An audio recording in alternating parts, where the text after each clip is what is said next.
The lottery. Joe was watching television when he heard a knock at the door. He thought, "Who could that be? It's probably one of the naughty neighborhood children."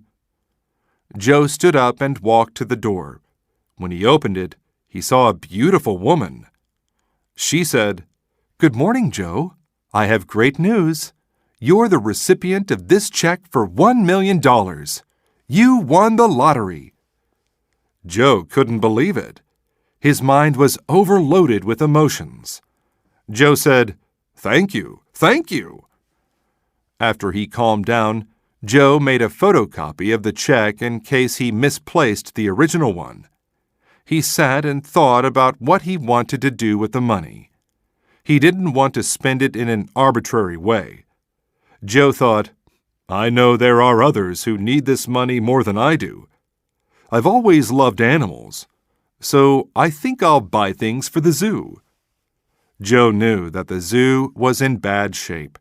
The cages were too small, and they weren't insulated from the cold. Animals couldn't thrive in such conditions. He took out some stationery and wrote a letter to the zoo.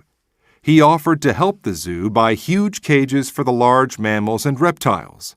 He offered to buy healthy food for the orangutans to increase their longevity.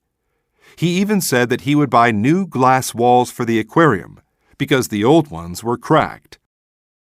Joe's act of philanthropy intrigued the zookeeper. He decided to probe into Joe's motivations to learn why he spent his money to improve the zoo. It wasn't a social convention for a person to be so gracious.